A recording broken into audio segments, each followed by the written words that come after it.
जी, आज हमारा टॉपिक जो बेसिकली है वो है ब्रेस्ट, ठीक है? जो बच्चे आते हैं नए एमबीबीएस में एनेटमी पढ़ना स्टार्ट करते हैं, उनको ये बात पता होगी कि ब्रेस्ट जो है वो बहुत ही इंपॉर्टेंट टॉपिक है पेक्टोरल रीजन के अंदर, क्योंकि हर साल तकरीबन एक लॉन्ग क्वेश्चन इसमें से ज़रूर आता है। लिम्फेटिक ड्रेनेज आ जाती है या फिर उसकी ब्लड सप्लाई आ जाती है, तो उसके लिए बहुत ज़्यादा इंपॉर्टेंट ये बात है कि आपको एटलीस्ट ब्रेस्ट की बेसिक नॉलेज हो कि ब्रेस्ट कहाँ पे होती है, पोजीशन क्या है इसकी, निपल की पोजीशन क्या है, एरुला क्या है, और इसके अलावा जितनी भी इससे रिलेटेड चीज़ें हैं वो आपको बेसिक नॉलेज आपकी होनी चाहिए। उसके बाद ही आप जब इसकी ब्लड सप्लाई याद करेंगे तो आपको वो एक पक्का कॉन्सेप्ट बन जाएगा। सिर्फ रट्टा लगाने से फ़ायदा कोई नहीं होगा, क्योंकि अगर आपको बेसिक कॉन्सेप्ट्स नहीं होंगे कि बेसिकली हम पढ़ क्या रहे हैं हम, और वो आपको जब कॉन्सेप्ट के साथ पढ़ेंगे तो हर चीज़ आपके लिए ईजी हो जाएगी।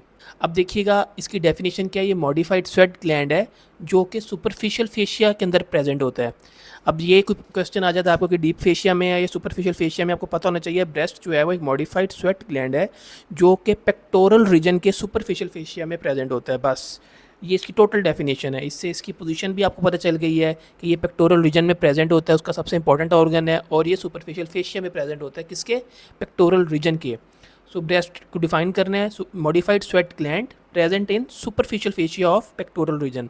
ठीक हो गया, ये ब्रेस्ट की डेफिनेशन होगी। इससे आपको इसकी पोजीशंस का भी थोड़ा सा अंदाज़ा हो गया कि कहाँ पे एग्जैक्टली कहाँ पे लोकेट करती है। ठीक है, ब्रेस्ट के क्वाड्रेंट्स देख लेते हैं। अब कहते हैं ब्रेस्ट के 4 क्वाड्रेंट्स हैं। अगर हम उसको डिवाइड करके आपको दिखा भी देता हूँ किस तरह। अब ये देखें, फॉर एग्जांपल ये आपकी ब्रेस्ट है, ठीक है, और ये निपल है सेंटर में, ठीक है। इसके इर्द गिर्द थोड़ा सा एरुला भी होगा। ये निपल मैंने थोड़ा सा बड़ा ड्रॉ कर दिया। अगर इसको हम ड्रॉ करें इस तरह इमेजिनरी लाइन में, इसको अगर हम इस तरह डिवाइड कर दें ब्रेस्ट को, अब देखें, अब ये यहाँ पे आपकी स्टर्नम बोन होगी, एग्जाम्पल दे रहे हो, ठीक है ना, आपको समझ वैसे एक एग्जाम्पल के तौर पे, और यहाँ पे आपकी दूसरी ब्रेस्ट होगी। ठीक हो गया। हम अभी इस वाली ब्रेस्ट को, मतलब हम राइट ब्रेस्ट की बात करें क्योंकि हम सामने से देख रहे हैं, ठीक है। अब देखें ये स्टर्नम यहाँ पे है ना, तो ये मीडियल साइड हो जाएगी। अब देखें ये अपर मीडियल हो गई, अपर मीडियल साइड हो गई, ये लोअर मीडियल हो गई। मीडियल क्यों कह रहा हूँ, क्योंकि ये स्टर्नम यहाँ पर है, तो ये बेसिकली मीडियल प्लेन की तरफ है ना, ये वाली साइड। अगर इसको लाइन डिवाइड कर रही है तो ये दो साइड्स जो हैं, अपर मीडियल लोअर मीडियल, ये अपर लेटरल साइड है क्योंकि लेटरल और ऊपर वाली साइड के ऊपर है, क्योंकि ये आपकी एक्जिला की तरफ है, आर्म की तरफ है, और ये आपकी लोअर लेटरल साइड है। ठीक हो गया, ये 4 क्वाड्रेंट ब्रेस्ट के हो गए।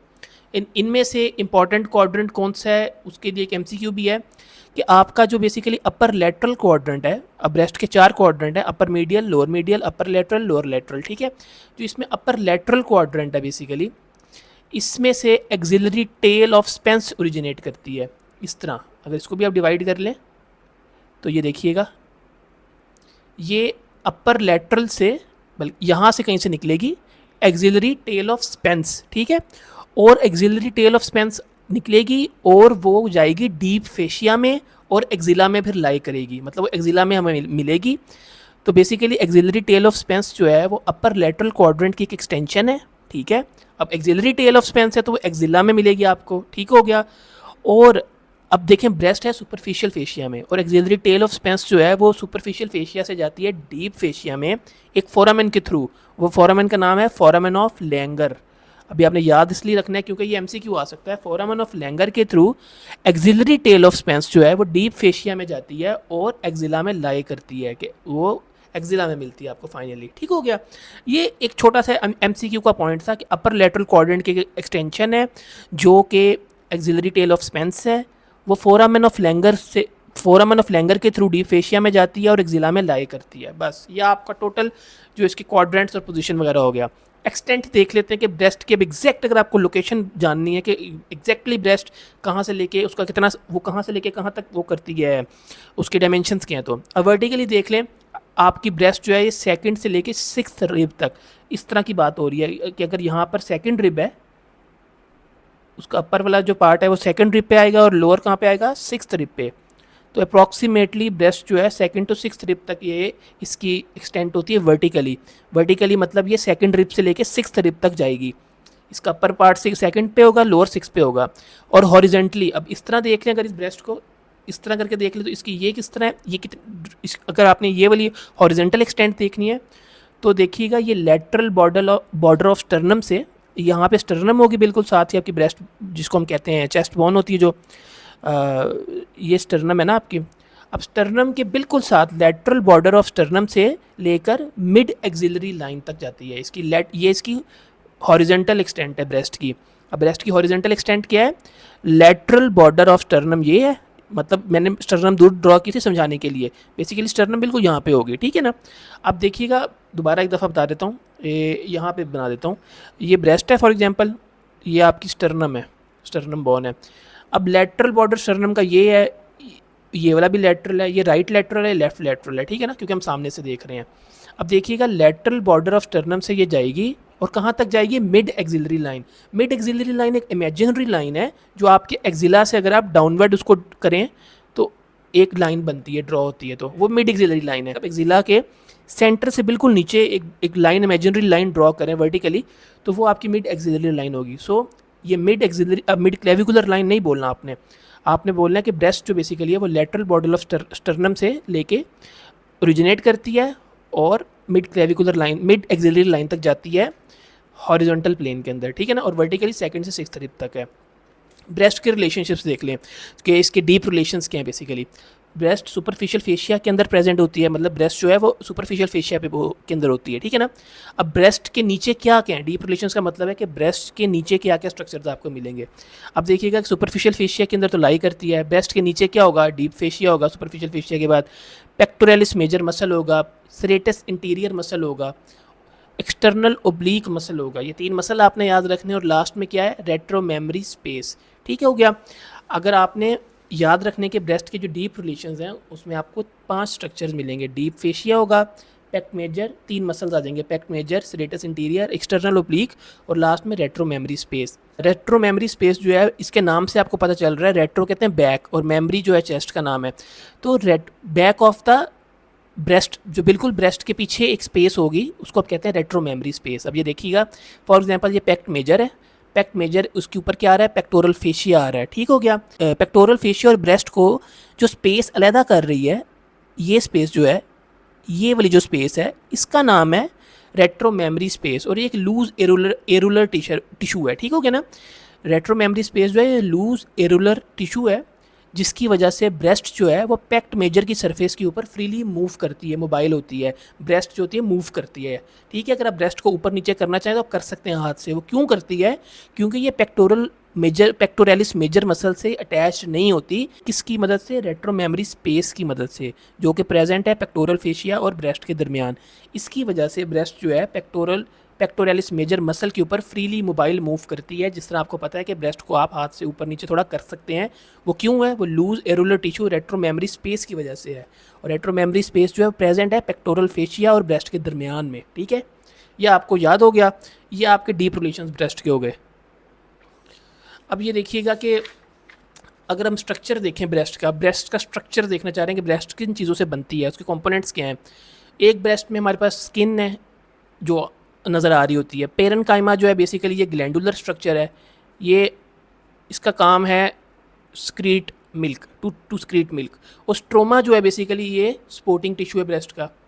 आपने बस ये 3 नाम याद रख लिए कि स्किन होती है, पेरेन्काइमा होता है, स्ट्रोमा। SPS से इसको याद कर लें स्ट्रक्चर ऑफ ब्रेस्ट के अंदर, ठीक है। अब देखिए स्किन में कौन कौन से इंपॉर्टेंट स्ट्रक्चर्स हैं ब्रेस्ट की, ठीक है। अब ब्रेस्ट की जो बेसिकली स्किन है उसके अंदर आपके पास निप्पल आता है। अब निप्पल क्या है? निप्पल क्यों इंपॉर्टेंट है? क्योंकि वहाँ से मिल्क स्क्रीट होना है, वो इसलिए बहुत ज़्यादा इंपॉर्टेंट है। और निप्पल कुछ डिजीज़ होती हैं, जब कैंसर होता है तो रिट्रैक्शन ऑफ निप्पल हो जाती है। इस तरह आपको इसलिए भी इंपॉर्टेंट है कि क्लिनिकली निप्पल जो है आपका बेसिकली 4th इंटरकॉस्टल स्पेस में प्रेजेंट है। 4th और 5th रिब के दरमियान में 4th इंटरकॉस्टल स्पेस होती है, निप्पल आपका वहाँ पे प्रेजेंट होता है, ठीक हो गया। 10 सेंटीमीटर फ्रॉम मिड लाइन का मतलब ये कि अगर आप बॉडी के सेंटर में एक इमेजिनरी लाइन ड्रॉ करें तो उसके 10 सेंटीमीटर लेटरली जो होगी ना, वो आपका निप्पल प्रेजेंट होगा 4th इंटरकॉस्टल स्पेस में मेजोरिटी लोगों का, ठीक हो गया। और निप्पल जो है बेसिकली ये 15 to 20 लेक्टिफेरस डक्ट से पियर्स किया गया होता है। इसका क्या मतलब है कि जो निप्पल है उसमें इतनी ये 15 से 20 लेक्टिफेरस डक्ट्स जो हैं ये ओपन करती हैं और वो मिल्क स्क्रीट करती हैं, ये वाली डक्ट्स जो हैं। अच्छा, स्किन के अंदर निप्पल हो गया। Circular and longitudinal smooth muscles होते हैं स्किन के अंदर, वो क्या करते हैं? निप्पल को कॉन्ट्रैक्ट करवाते हैं, जिसकी वजह से निप्पल जो है वो आपका हार्ड हो जाता है या रिलैक्स हो जाता है। वो कौन से मसल्स होते हैं? Circular and longitudinal smooth muscles. और स्किन के अंदर क्या क्या होता है? और इसके अलावा स्किन के अंदर स्वेट एंड सेबेशियस ग्लैंड्स होते हैं, ये हो गया। और सेंसरी नर्व फाइबर्स होते हैं। अच्छा, एरोला जो है ये बेस जो निप्पल, अब देखें फॉर एग्जांपल ये आपकी ब्रेस्ट है, ये निप्पल सेंटर जो छोटा सा पॉइंट है ये निप्पल है, ठीक है ना, बिल्कुल छोटा सा मैंने ड्रॉ किया अंदर पॉइंट। और ये जो इसके इर्द गिर्द जो पिगमेंटेड एरिया होता है ये क्या है आपका, ये एरोला होता है, ठीक हो गया। अब ये देखिएगा कि स्किन के अंदर ब्रेस्ट के निप्पल आता है, स्मूथ मसल्स आते हैं, और स्वेट एंड स्पेशियस ग्लैंड्स आते हैं, सेंसरी नर्व फाइबर आते हैं, और एरोला आता है। एरोला क्या है, ये बेस ऑफ द निप्पल को सराउंड करता है और ये पिगमेंटेड एरिया होता है। याद रखिएगा कि एरोला में स्पेशियस ग्लैंड्स बहुत ज़्यादा होते हैं, मतलब एरोला के अंदर आपके सेबेशियस ग्लैंड जो हैं वो बहुत ज़्यादा हैं। निप्पल है उधर इतने ज़्यादा सेबेशियस ग्लैंड्स नहीं थे, पर एरोला के अंदर ख़ास तौर पे सेबेशियस ग्लैंड्स ज़्यादा होते हैं, ठीक हो गया। अब आप देखिएगा कि एरोला जो आपका है ये निप्पल को सराउंड करता है, ये skin surrounding the nipple is areola, base of the nipple is areola. ये पिगमेंटेड होता है और इसमें सेबेशियस ग्लैंड्स बहुत ज़्यादा होते हैं। इससे क्या फ़ायदा होता है, इससे ये फ़ायदा होता है कि ये जब बच्चा जब दूध पीता है तो ये बेसिकली सिक्रीशंस रिलीज़ करते हैं, जिसकी वजह से चेस्ट की कोई इन्फेक्शन नहीं होती और वो लुब्रिकेंट रहती है, गीली रहती है वो सरफेस, ताकि फ्रिक्शन पैदा ना हो और कोई इंजरी ना हो निप्पल को, ठीक है हो गया ना। अच्छा, इन सेबेशियस ग्लैंड्स का काम क्या होता है, बेसिकली जब लैक्टेशन या प्रेगनेंसी होती है, जब दूध पिलाना होता है माँ ने, तो बेसिकली ये सेबेशियस ग्लैंड्स जो होते हैं ये लार्ज हो जाते हैं, और जब ये लार्ज हो जाते हैं तो ये क्या बनाते हैं, ट्यूबरकल्स ऑफ मॉन्टगोमरी इनको हम कहते हैं। ये आप नाम याद रखिएगा, ट्यूबरकल्स ऑफ मॉन्टगोमरी के हैं, ये सेबेशियस ग्लैंड्स ऑफ एरोला हैं, ठीक हो गया। अगर कोई आपको क्वेश्चन आता है या एमसीक्यू आता है तो आपने याद रखना है कि ट्यूबरकल्स ऑफ मॉन्टगोमरी जो है बेसिकली ये सेबेशियस ग्लैंड्स जब आप ये जब ड्यूरिंग लैक्टेशन या प्रेगनेंसी सेबेशियस ग्लैंड्स इनलार्ज हो जाते हैं और वो ट्यूबरकल्स ऑफ मॉन्टगोमरी बनाते हैं, ठीक है, और ये एरोला में प्रेजेंट होते हैं, ये आपने याद रखने हैं। अच्छा, ये जो पेरेन्काइमा है बेसिकली ये कंपाउंड ट्यूबुलो एल्व्यूलर ग्लैंड है, ठीक है। इसका काम क्या है, बेसिकली ये जो मिल्क सक्रीट करता है वो पेरेन्काइमा का काम होता है, ठीक है। स्किन के अंदर क्या है, निप्पल और एरोला है, circular and longitudinal smooth muscles हैं, स्वेट एंड स्पेशियस ग्लैंड्स हैं, और एरोला में स्पेशली स्पेशियस ग्लैंड्स हैं जो कि लार्ज हो जाते हैं ड्यूरिंग लैक्टेशन, और वो क्या बनाते हैं, ट्यूबरकल्स ऑफ मॉन्टगोमरी, ठीक हो गया। पेरेन्काइमा का बेसिकली काम क्या है, मिल्क सक्रीट करना, ठीक है। और अब आप देखिएगा कि जो ये फॉर एग्जांपल आपका ब्रेस्ट है, ब्रेस्ट के अंदर मेमरी ग्लैंड है जो कि आपका मिल्क सक्रीट करता है। अभी हम देखें ब्रेस्ट के अंदर देख रहे हैं मेमरी ग्लैंड होता है, उसके अंदर 15 से 20 लोब्स होते हैं। ये देखिए मैंने एक लोब बनाया हुआ है ये वाला, ठीक है, ये जो बड़े वाला है ये एक लोब है, ठीक है। और हर लोब के अंदर जो है ना क्लस्टर्स ऑफ एल्व्यूलाई होते हैं। अब ये देखें ये एक लोब है, इस तरह के 15 से 20 लोब हैं, ये एक ब्रेस्ट के अंदर 15 से 20 इस तरह के लोब्स होते हैं आपके पास, ठीक है।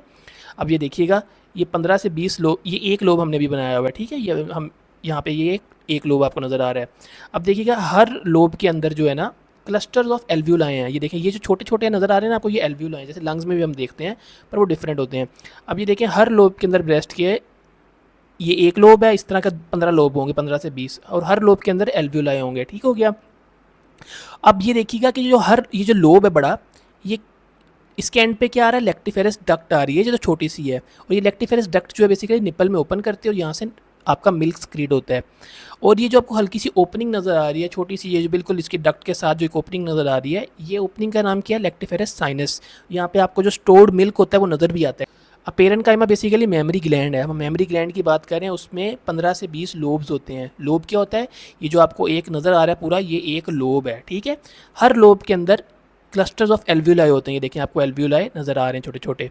अब ये देखिएगा ये लोब है, ये एल्व्यूलाई है, और हर लोब के एंड पे एक लेक्टिफेरस डक्ट है जो कि निप्पल पे ओपन करती है और वहाँ से मिल्क सक्रीट होता है, और ये लेक्टिफेरस साइनस है जहाँ पे स्टोर्ड मिल्क हमें नज़र आता है, ठीक हो गया। यह आपका पेरेन्काइमा हो गया ब्रेस्ट का। इसमें इसका बेसिक काम क्या है, मिल्क स्टोर करना और उसको रिलीज़ करना। ये आपका ग्लैंडुलर फंक्शन जो बेसिकली है वो कौन करती है, पेरेन्काइमा करती है ब्रेस्ट की। अच्छा, स्ट्रोमा जो है ना बेसिकली ये स्पोर्टिंग फ्रेमवर्क या स्पोर्टिंग टिश्यू ऑफ ब्रेस्ट है, ठीक हो गया। अच्छा, स्ट्रोमा की दो टाइप्स हैं फर्दर, ये फाइब्रस होता है और फैटी होता है, ठीक हो गया। अब जो फाइब्रस स्ट्रोमा है ना ये सेप्टा बनाता है, फाइब्रस स्ट्रोमा जो होता है form septa known as suspensory ligament of Cooper, ठीक है। जो सस्पेंसरी लिगामेंट ऑफ कूपर जो है ना बेसिकली ये स्किन और ग्लैंड को एंकर करते हैं टू द पेक्टोरल फेशिया। अब इसका क्या मतलब हुआ, हमने जिस तरह पढ़ा था ये ब्रेस्ट है, ठीक है, ये इसका ग्लैंडुलर एरिया है। अब देखिएगा ये आपको पता है यहाँ पे क्या थी, इमेजिनरी, यहाँ पे रेट्रो मेमोरी स्पेस थी। ये मैंने इमेजिनरी लाइन ड्रॉ की हुई है जो ब्रेस्ट को शो कर रही है, ये रेट्रो मेमोरी स्पेस थी, ठीक है ना। अब देखिएगा कि ये फाइब्रस सेप्टा यहाँ से निकलते हैं। अब ये जो सस्पेंसरी लिगामेंट्स ऑफ कूपर हैं, ये ब्रेस्ट की स्किन को और ग्लैंड्स को पेक्टोरल फेशिया के अंदर एंकर करते हैं, ठीक हो गया। और इससे क्या होगा, ये ब्रेस्ट को सपोर्ट देता है, फर्मनेस देता है, ब्रेस्ट जो होती है वो सैगी नहीं होती, ठीक हो गया, अब टाइट, ठीक हो गया। अब ये देखिएगा, ये सस्पेंसरी लिगामेंट्स ऑफ कूपर है, ये ग्लैंडुलर एरिया से ब्रेस्ट के जाता है और पेक्टोरल फेशिया के अंदर चला जाता है, ठीक है। तो बेसिकली इसका काम क्या, सस्पेंसरी लिगामेंट्स ऑफ कूपर जो हैं ये एंकर करते हैं स्किन और ग्लैंड को टू द पेक्टोरल फेशिया। अभी देखें, ये ग्लैंड और जो ब्रेस्ट की स्किन है उसको पेक्टोरल फेशिया के साथ जोड़ देता है या उसको उसके साथ पकड़ के रखता है, ठीक हो गया ना। एक किनारा उसका पेक्टोरल फेशिया के ऊपर है तो एक उसका ब्रेस्ट की स्किन और ब्रेस्ट के ग्लैंडुलर एरिया के ऊपर है। तो सस्पेंसरी लिगामेंट्स ऑफ कूपर जो होते हैं ये फाइब्रस सेप्टा होते हैं। तो सस्पेंसरी लिगामेंट्स ऑफ कूपर जो बेसिकली हैं ये एंकर करते हैं स्किन और ग्लैंड को, कहाँ पे, टू द पेक्टोरल फेशिया, ठीक हो गया। बीच में रेट्रोमेमरी स्पेस है आपके, ये एक मैंने आपको ड्रॉ करके दिखाया सस्पेंसरी लिगामेंट ऑफ कूपर। ये जो है दो टाइप्स थे ना स्ट्रोमा के, एक फाइब्रस था एक फैटी था। और ये जो फैटी स्ट्रोमा है ना बेसिकली ये मेन बल्क बनाता है ब्रेस्ट का, ठीक है। जो ब्रेस्ट का जो मेन बल्क होता है ना वो फैटी एरिया से बनता है, फैटी पोर्शन से बनता है जो कि स्ट्रोमा का पार्ट है। फैटी स्ट्रोमा जो होता है ये main bulk of the gland बनाता है। अब मैं आपको एक दफ़ा रिवाइज करा देता हूँ ताकि आपको जो भी मसला है वो भी एक दफ़ा दोबारा क्लियर हो जाए। ब्रेस्ट जो है बेसिकली आपके पास वो क्या है, ये मॉडिफाइड स्वेट ग्लैंड है। वो कहाँ पे प्रेजेंट है, सुपरफिशियल फेशिया किसके, पेक्टोरल रीजन के। Modified sweat gland present in superficial fascia of pectoral region, ठीक है। 4 क्वाड्रेंट्स हो गए, अपर medial, lower medial, upper lateral, lower lateral. अपर लेटरल से कहता है एक एक्सिलरी टेल ऑफ स्पेंस जाती है कहाँ पे, नाम से पता चल रहा है एक्सिला में जाती है। किस ओपनिंग के थ्रू, फोरामन ऑफ लैंगर के थ्रू। कहाँ जाती है, डीप फेशिया में। और कहाँ रेस्ट करती है, लाई करती है एक्सिला में, ठीक हो गया। Axillary tail of Spence upper lateral quadrant से निकलती है और डीप फेशिया में जाती है फोरामन ऑफ लैंगर के थ्रू और लाई करती है एक्सिला में। एक्सटेंट देख लें, जो ब्रेस्ट का अपर पोर्शन होता है सेकंड रिब के लेवल के ऊपर होता है, ठीक है, जो अपर एरिया है। और लोअर लिब एरिया जो होता है वो तकरीबन होता है 6th रिब के लेवल के ऊपर, ठीक हो गया।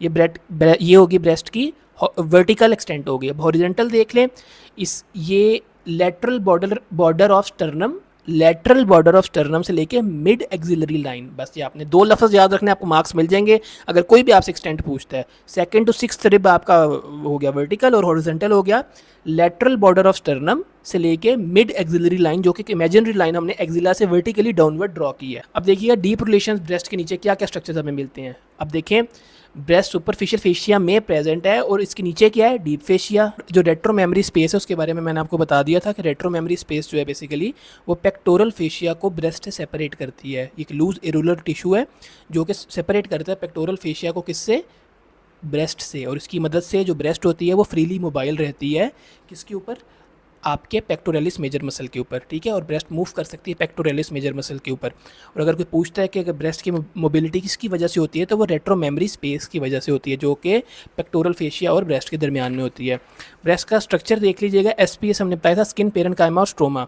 स्किन का आपको पता है, स्किन में आपने याद रखना मेन स्किन में निपल है और एरुला है। एरुला के अंदर स्पेशियस ग्लैंड्स बहुत ज़्यादा होते हैं और जो कि प्रेगनेंसी और लैक्टेशन के अंदर उनका साइज़ इंक्रीज कर जाता है और वो प्रोमिनेंट हो जाते हैं और उनको क्या कहते हैं, रेस ट्यूबरकल्स ऑफ मोंटगोमरी, ठीक है। और ये ब्रेस्ट को बचाते हैं फिशरिंग से, क्रैकिंग से।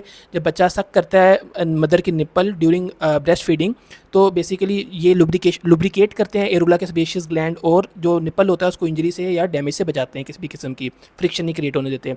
पेरेन्काइमा जो बेसिकली ग्लैंडुलर स्ट्रक्चर है, जो मिल्क सक्रीट करने का काम है, वो पेरेन्काइमा का काम है। स्किन में उसके अलावा देख लें, निप्पल हैं, सर्कुलर लॉन्गिट्यूडनल स्मूथ मसल्स हैं, स्वेट एंड स्पेशियस ग्लैंड है, सेंसिटिव नर्व फाइबर्स हैं।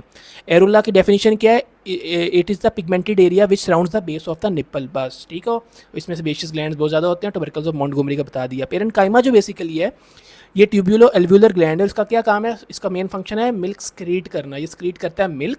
अब देखिएगा हर मेमरी ग्लैंड के अंदर इस तरह के 15 से 20 लोब्स होते हैं। ये देखिए मैंने एक लोब बनाया हुआ है, ये वाला, ठीक है।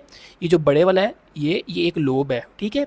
और हर लोब के अंदर जो है ना क्लस्टर्स ऑफ एल्व्यूलाई होते हैं। अब ये देखें ये एक लोब है, इस तरह के 15 से 20 लोब हैं। ये हम यहाँ पे ये एक लोब आपको नज़र आ रहा है। अब देखिएगा हर लोब के अंदर जो है ना क्लस्टर्स ऑफ एल्व्यूलाई हैं। ये देखें ये जो छोटे छोटे नज़र आ रहे हैं ना आपको, ये एल्व्यूलाई हैं, जैसे लंग्स में भी हम देखते हैं पर वो डिफरेंट होते हैं। अब ये देखें हर लोब के अंदर ब्रेस्ट के हर लोब के अंदर एल्व्यूलाई होंगे, ठीक हो गया। अब ये देखिएगा कि ये जो लोब है बड़ा, ये इसके एंड पे क्या आ रहा है, लेक्टिफेरस डक्ट आ रही है जो छोटी सी है। और ये लेक्टिफेरस डक्ट जो है बेसिकली निप्पल में ओपन करती है और यहाँ से आपका मिल्क सक्रीट होता है। और ये जो आपको हल्की सी ओपनिंग नज़र आ रही है, छोटी सी, ये जो बिल्कुल इसकी डक्ट के साथ जो एक ओपनिंग नज़र आ रही है, ये ओपनिंग का नाम क्या है? Lactiferous sinus. यहाँ पे आपको जो स्टोर्ड मिल्क होता है वो नज़र भी आता है। ये आपके ब्रेस्ट का स्ट्रक्चर हुआ है अभी, ठीक हो गया। एक लेक्चर में हम इसका वो करेंगे, ब्लड सप्लाई, नर्व सप्लाई और लिम्फेटिक ड्रेनेज।